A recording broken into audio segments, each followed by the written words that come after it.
안녕하십니까. 성공취업 엑스파일의 김현빈입니다. 여러분, 인생은요 곱하기라고 합니다. 아무리 많은 숫자, 큰 숫자들이 본인에게 와서 곱하려고 해도 본인이 0으로 준비가 되어 있지 않으면 아무것도 얻을 수 없다고 하는데요. 여러분들 어떠한 위기나 기회가 와도 많은 준비를 통해서 여러분들의 그런 위기나 기회가 여러분들 인생의 절호의 기회가 될 수 있는 준비를 하시는 여러분 되시기를 바랍니다. 자, 그럼 오늘도 세상과 기업을 이해하는 출발점 금융에 대해서 강의 시작하도록 하겠습니다.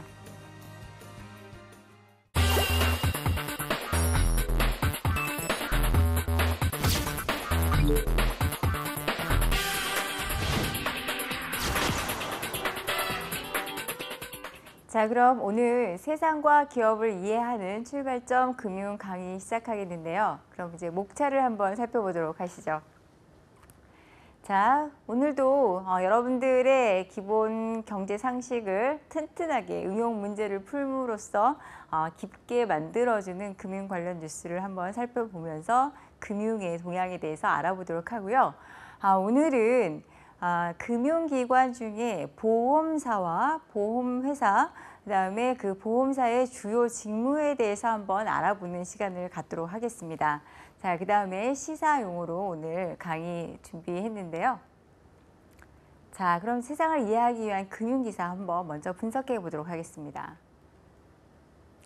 자, 제가 여러분들 이제 금융기사를 하나하나 보여드리긴 하는데 저만의 금융기사를 찾는 비법을 여러분들한테 한번 공개해 드리려고 합니다. 비법이라니까 좀 거창하긴 한데요. 저는 이제 개인마다 이제 선호하는 포털 사이트가 있는데 뉴스를 이제 그때그때 보는 것도 중요하지만 현재 주요한 뉴스와 현재 그 전체적으로 다루는 일반적인 이슈들이 뭔가를 알아보기 위해서 저는 이제 구글을 이용해서 금융이라든가 금융 관련된 검색어를 치고 뉴스를 한번 검색을 이렇게 눌러보게 됩니다. 그러면은 이렇게 이제 주요 내용들이 나오는데 제가 최근에 한번 찾아보니까 클라우드 서비스를 이제 핀테크 기업들이 같이 이용할 수 있다는 거에 대해서 많은 언론 기관들이 보도를 한 바가 있어서 금융에 있어서 굉장히 중요한 내용 중에 하나구나 하는 생각으로 여러분들 그 부분에 대해서 준비를 했고요. 또 그다음에 이제 최근에 펫 금융에 대해서 이야기가 나오고 있습니다. 여러분들 잘 아시겠지만 요즘 반려동물 해서 개나 고양이를 키우시는 분들이 굉장히 많아지시고 또 그에 따라서 개나 고양이에 대한 병원도 생기고 미용실도 생기고 또 그것에 따라서 금융도 지원을 하는 부분이 또 이제 만들어졌습니다. 그리고 이것은 우리나라뿐만 아니라 가까운 일본 같은 경우에는 굉장히 일반적인 일이라고 하는데요. 이런 금융기관들이 동반자인 반려동물에 대해서 어떠한 지원 서비스라고 어떻게 금융상품으로 만들어내고 있는가에 대해서 한번 살펴보도록 하겠습니다. 그 다음에 이제 여러 가지 윤석헌 금감원장 첫 업계 행보가 증권사 내부 통제해달라는 그런 당부가 나와 있는데 이렇게 이제 어떤 기관의 수장이 바뀌면은 그 수장이 가장 중요하게 생각하는 것이 무엇이고 가장 먼저 그 취임사에서 어떤 것을 이야기하는가가 주요 정책 반영에 반영될 수밖에 없습니다. 그래서 항상 주요 수장들이 교체될 시기에는 언론들이 굉장히 집중을 하게 되어 있는데요.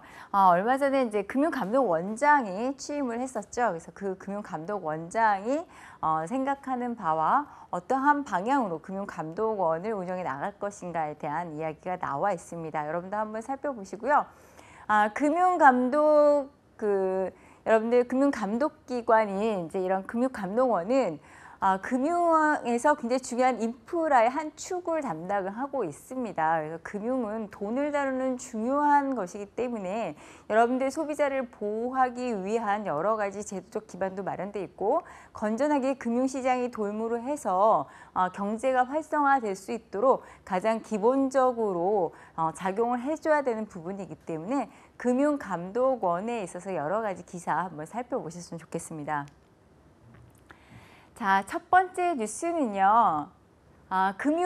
금융위원회를 말하죠. 우리나라 최고 금융의 정책기구라고 제가 누차 말씀을 드렸고 금융위의 위원장인 위원장은 장관급 인사라고 말씀드린 바 있습니다. 그래서 한국은행에서의 정책 결정기구인 금융통화위원회인 금통위 같은 경우에는 통화화폐 외환 문제에 관한 중요한 정책을 결정하고 기준금리를 결정하게 되지만 금융위원회는 그보다 더 넓은 금융 전반에 관한 것을 아우르게 됩니다. 그래서 금융위원회가 내년 1월부터 금융권 주요 정보를 클라우드를 활용하게 함으로써 핀테크 기업들이 좀 더 적극적으로 이러한 정보를 활용해서 공유하고 핀테크 기업들의 발전을 도모할 수 있는 제반 여건이 마련됐다는 뉴스가 나오고 있습니다.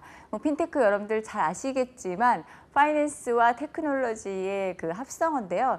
이렇게 요즘은 한 분야만 계속 지금 이야기를 하는 게 아니라 이렇게 합성, 융합 그런 것이 대세이고 단순히 대세인 것이 아니라 그만큼 지식이 실용적으로 활용이 될 때 요구하는 바가 다양하게 활용할 수 있는 여러 가지 기초 지식이 필요한 것을 말해주는 것이 아닌가 생각합니다. 내용 한번 살펴보도록 하겠습니다. 지금 금융위원회가 지금 그 금융권들이 클라우드를 전체 많이 이용할 수 있도록 확대하겠다라는 그런 내용인데요. 여러분들 예전에는 큰 것은 뭐든지 좋고 튼튼하고 무너질 위험이 없고 강하다라는 생각을 가졌었는데 최근엔 그런 패러다임이 바뀌고 있습니다. 그래서 금융기관은 커야 안전하다라는 생각이 일반적이었지만 그렇게 큰 만큼 행동에 있어서 빠르게 대응하고 적응하기가 어려운 면도 있습니다. 여러분들 예전에 그런 자연이나 그런 걸 보시면 공룡이 사라지게 된 여러 가지 원인에 대한 분석이 나올 때 그만큼 공룡은 몸집이 컸기 때문에 적응과 환경 변화에 대처하기 어려웠다고 하는데요. 이러한 부분에서는 일부 기업들도 마찬가지인 것 같습니다. 그래서 최근에 특히 금융기관이 예전에 한동안 계속해서 합병을 하면서 대형화를 이제 꿈꿨었으니까 대형화를 굉장히 추구를 했었는데 최근에는 핀테크 기업들이 계속해서 출연을 하면서 여러 가지 금융 서비스를 일부 쪼개어서 제공을 하기도 하고 그런 것들이 굉장히 편리하게 일반인들에게 서비스를 제공하기도 하는 기반이 되고 있습니다. 근데 여기서 이러한 핀테크 기업들이 하나같이 어려움을 겪고 있는 부분이 예전에 대형 금융기관 위주로 할 수 있는 여러 가지 정보 활용과 금융의 시스템을 이용할 수 있는 것들의 한계가 있었는데요. 그러한 부분에 있어서 금융위가 나서서 적극적으로 공유할 수 있도록 해주겠다라는 이야기입니다. 앞으로 핀테크 산업이 더욱더 발전할 수 있는 그러한 기초적인 변화가 아닌가 생각을 합니다. 대신에 이제 그 감독이 이제 금융당국이 클라우드 업체에서 직접 감독을 하고요. 특히 이제 그 금융 서비스에 있어서 여러 가지 빅데이터라든지 아니면 리스크 심사를 할 때 금융 정보들이 상당히 많이 필요합니다. 그래서 그 여러분들의 신용 분석을 하거나 그런 것들을 분석함에 있어서 많은 데이터 양들이 필요하고 좀 더 데이터 양이 많을수록 좀 더 정확한 정보에 접근하게 된다고 하는데요. 그래서 사실 요즘 이제 빅데이터의 중요성이 부각되고 있고 더불어서 빅데이터 과정이라든가 여러 가지 훈련을 받을 수 있는 그런 운영기관이라든가 그런 것들이 점점 늘어나고 있습니다. 그래서 여러분들 IT나 그런 것들을 전공하시지 않다 하더라도 그 빅데이터 과정이라든가 블록체인 같은 경우는 좀 기본적으로 접할 수 있는 기회를 만드셔가지고 그것을 실생활에 활용할 수 있고 또는 이해할 수 있도록 좀 하셨으면 좋겠습니다. 그래서 특히 이제 신용평가 심사라든가 리스크 분석이라든가 금융 사기 등을 이제 방지할 수 있도록 여러 가지 제반 조건을 마련한다는 그런 내용이 나와 있습니다. 특히 이제 그 내년 1월부터 금융사와 핀테크 업체가 개인 신용 정보 등 중요 정보를 클라우드 가상 저장 공간이라고 하죠. 활용할 수 있게 된다는 그러한 내용들이 요약돼서 나와 있습니다. 자, 이것도 같은 내용입니다. 같은 내용인데 기사 이제 접근하는 방법이 약간 달라서 한번 제가 준비해 왔는데요. 금융사가 주민번호, 신용정보, 내년부터 이제 클라우드에 다 올린다고 하는데 이것을 핀테크 기업들이 같이 이용할 수 있게 되기 때문에 개인에 대한 신용정보라든가 그런 것들이 좀 더 정확하게 파악될 것으로 보여집니다. 그래서 이제 금융위원회에서는 우리나라가 핀테크를 활성화해야 된다. 그래서 금융권 클라우드 이용을 확대하고 자체 그 IT 시스템 구축 부담을 줄여나가서 좀 더 새로운 서비스를 만드는 거에 집중할 수 있도록 하겠다라는 이야기입니다. 여러분들 잘 아시지만 이러한 핀테크의 발전, 그다음에 그 기술에 관련된 금융에 포함이 돼서 융합이 돼서 발전하는 것이 2017년 영업을 개시한 K뱅크, 인터넷 전문은행, 카카오뱅크 다 시작이었는데요. 여러분들 특별히 우리나라의 경우에는 많은 규제 때문에 이러한 발전을 저해하고 있다는 것에 대해서 아마 이야기를 들으셨을 겁니다. 사실 은산분리, 금산분리 굉장히 지금 이러한 그 핀테크와 앞으로 금융의 발전을 저해하고 있는데 빨리 풀어야 되는 것이 아닌가라고 생각을 하지만 또 그 나름대로 그런 것들을 규제를 푸는 데 있어서 산업자본이 일반 금융에 관한 금융기관들을 독식하게 될 경우 사실 개인의 사금고화될 가능성이 굉장히 높기 때문에 또 다른 위험을 안고 있습니다. 그래서 사실 이것이 어렵고, 그래서 한쪽에서는 이제 원칙을 지켜야 된다, 한쪽에서는 또 이제 풀어야 된다, 아니면 이것을 다 포용하면서 좋은 다른 혁신적인 방법이 무엇이냐에 대해서 사실 굉장히 많이들 골머리를 앓고 있습니다. 사실 개인정보 신용법 같은 경우도 우리나라 규제가 굉장히 강해서 여러 가지 금융기관의 데이터를 제공해 주는데 어려움을 겪고 또 그 어려움이 다 우리에게 고스란히 부담으로 와 닿고 있는데요. 이 개인정보 신용법이 강해진 그 계기가 카드사에서 그 개인의 정보를 유출해서 이제 돈을 받고 유출했었죠. 그런 사고가 나서 그 이후로 굉장히 개인신용정보법이 강화가 됐습니다. 그래서 어떠한 이렇게 법령을 어기거나 변칙을 써서 할 때는 그것을 막기 위한 제2의 제3의 그런 규제가 나오면서 그런 규제 때문에 또 다른 것이 발목이 잡히는 굉장히 안타까운 상황을 자아내고 있는데요. 여러분들 앞으로 인터넷 전문은행 또는 핀테크 기업이 어떻게 하면 좀 더 발전하고 어떤 그 금융기관의 서비스를 핀테크 기업에서 좀 더 다르게 만들어 볼 수 있고 이용할 수 있을 것인가에 대해서 한번 생각을 해보셨으면 좋겠고요. 특히 이 대형화가 될 수밖에 없었던 이유 중에 하나가 여러 가지 그런 그 기반 여러 가지 그 기반을 구축하기 위한 비용이 상당히 많이 들기 때문에 자그마한 기업들이 진출하기에는 사실 거의 꿈을 꾸지 못하는 상황이었었는데요. 이러한 클라우드를 같이 이용하게 됨으로써 많은 좋은 소식이 들렸으면 좋겠습니다. 이거는 이제 그 신영증권 수석연구원이 쓴 내용이었는데요.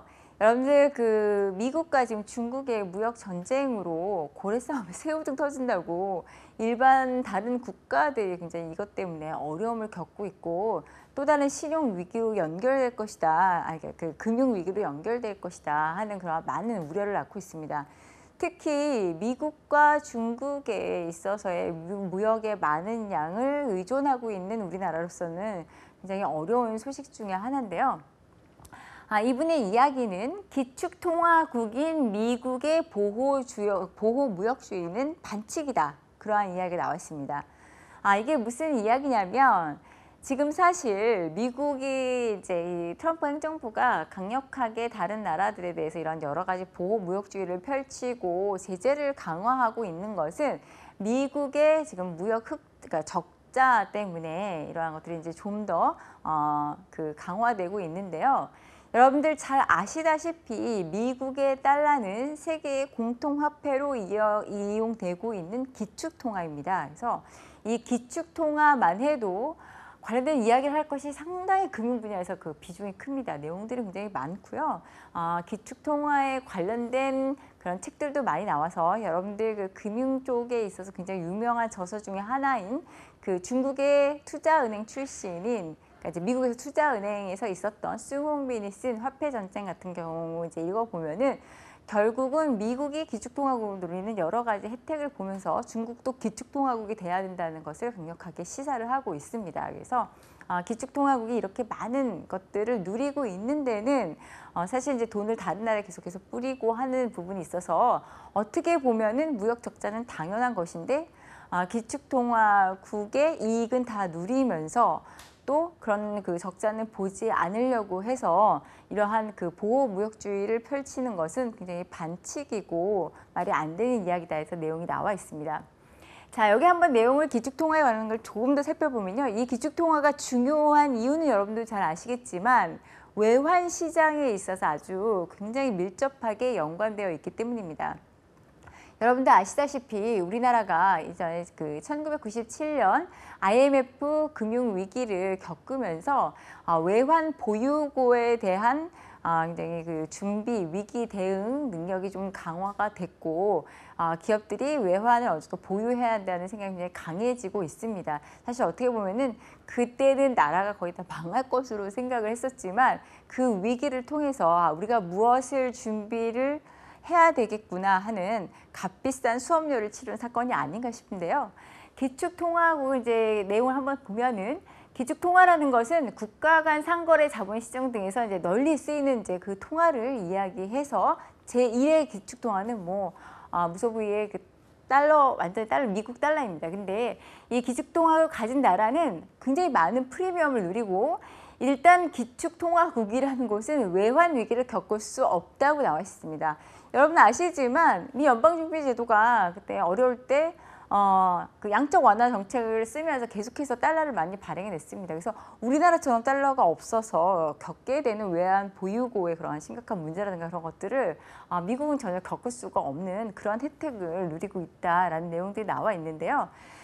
미국이 이런 기축통화국이 되기 위해서 예전에 굉장히 많은 돈을 세계에 계속 만들어서 뿌렸다고 합니다. 그래서 어떻게 보면 지금 적자를 유도하면서 계속해서 돈을 뿌렸다고 하는데 그렇게 해서 만들었기 때문에 어떻게 보면은 그 미국의 지금 그 무역에 대한 적자는 당연한 것이고 다른 나라에서는 중국조차도 기축통화가 될 수 없는 건 하고 싶어도 할 수가 없다. 흑자는 누리고 있지만 근데 그러한 중국을 상대로 이렇게 보호무역주의를 펼치겠다라는 것은 여러 가지 모순된 이야기다라는 내용이 나왔습니다.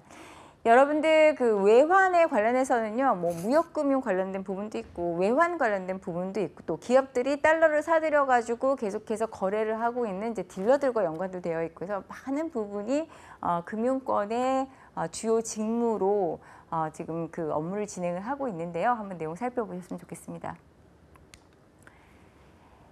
자, 펫 금융의 공을 들이는 금융사들에 대해서 나와 있는데요. 요즘 이제 반려동물에 대한 그런 그 사람들이 이제 많이 반려동물들을 두고 있고 그런 것에 대한 여러 가지 서비스가 나오고 있습니다.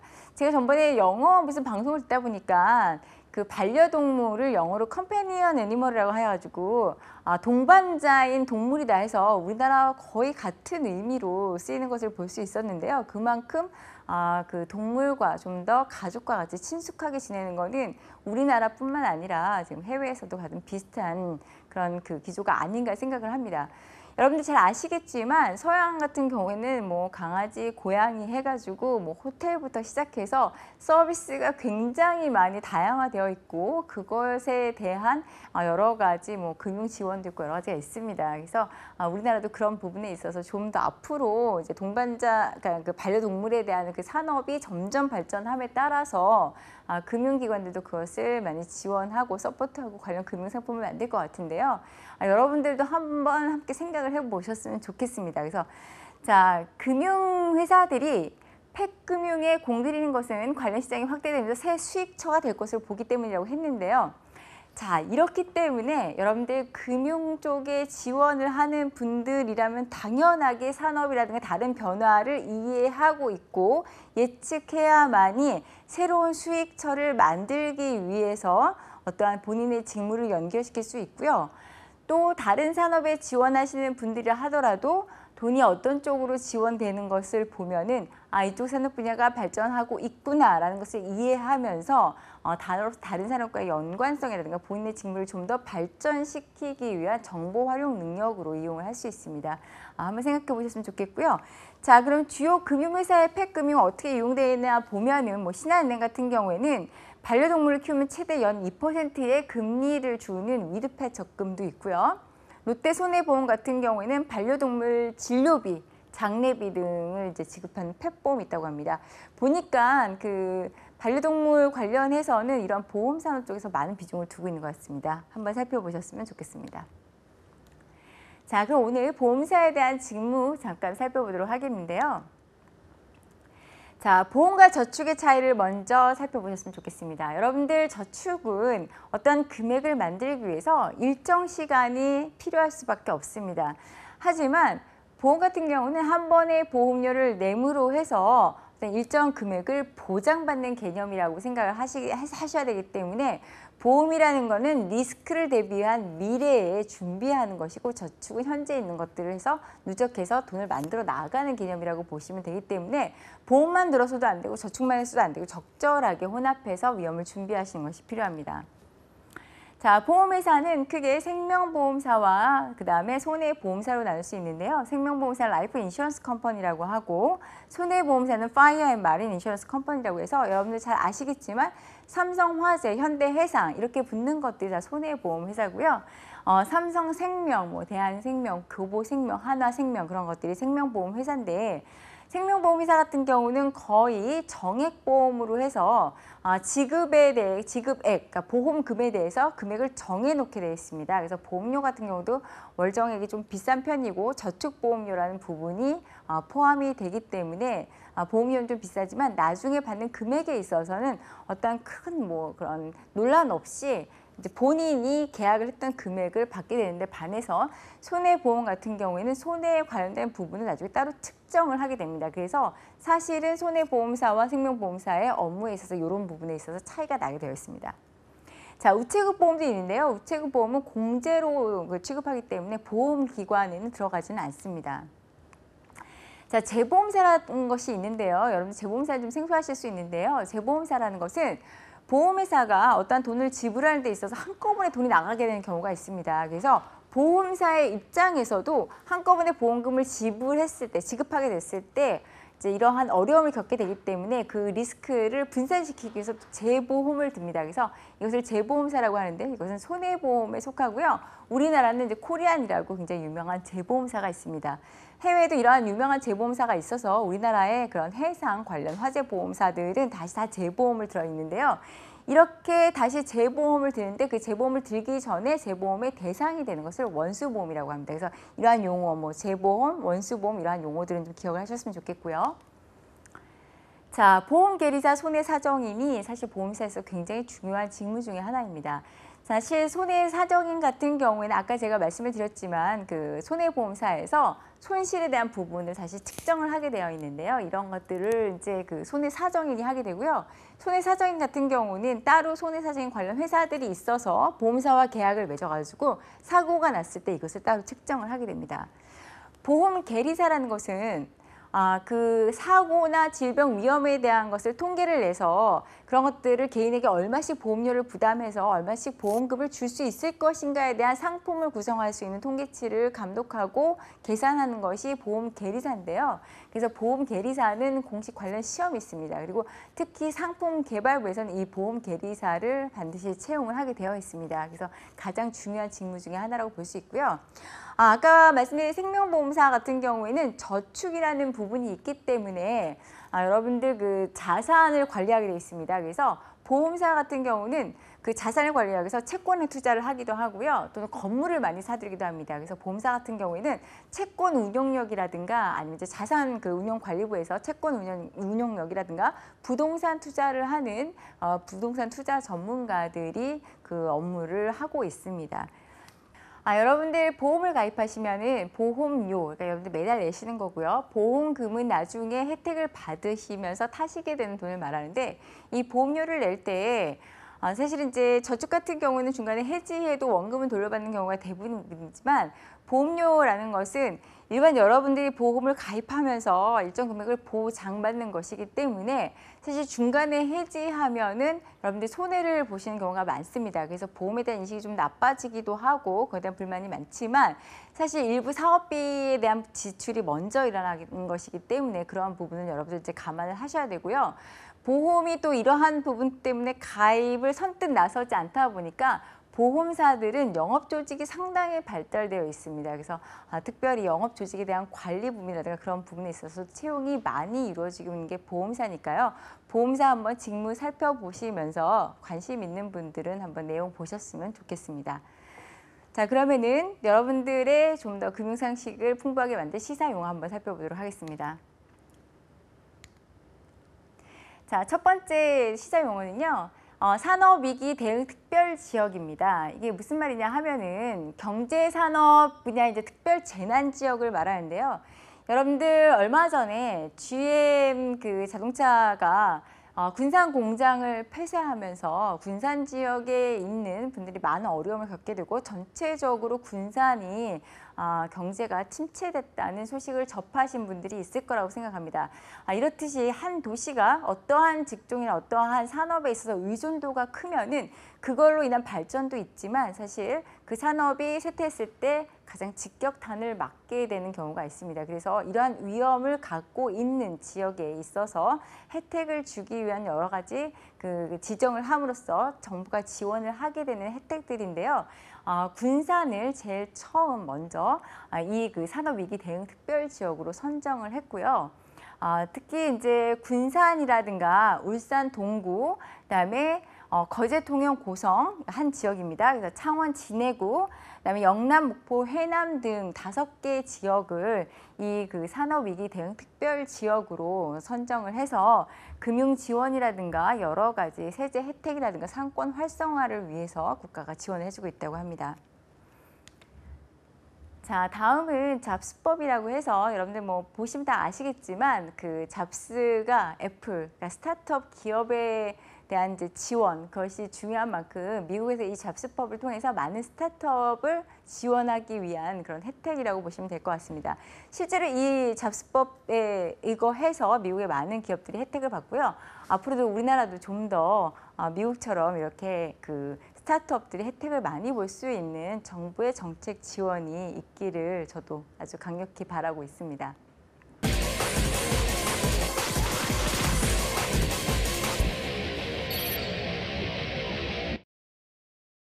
자, 오늘은 보험사와 또 보험 그 회사의 종류, 그다음에 보험사의 주요 직무에 대해서 간단히 알아봤습니다. 여러분들 금융에 관심을 갖는 분들 이제 여러 가지 뭐 은행도 있고 증권사도 있고 보험사도 있는데요. 선진국이 될수록 이러한 금융 산업들이 각각의 균형 있게 발전을 해야 한다고 합니다. 그래서 여러분들 보험사 여러분들 기존에 생각하시던 못했던 직무들에 대해서 좀 더 관심 있게 한번 찾아보시고 준비를 하셨으면 좋겠습니다. 여러분 그 더운 여름 동안 많은 준비하셔서 또 가을에 많은 성과 올리시는 여러분들 되시길 바라겠습니다. 감사합니다.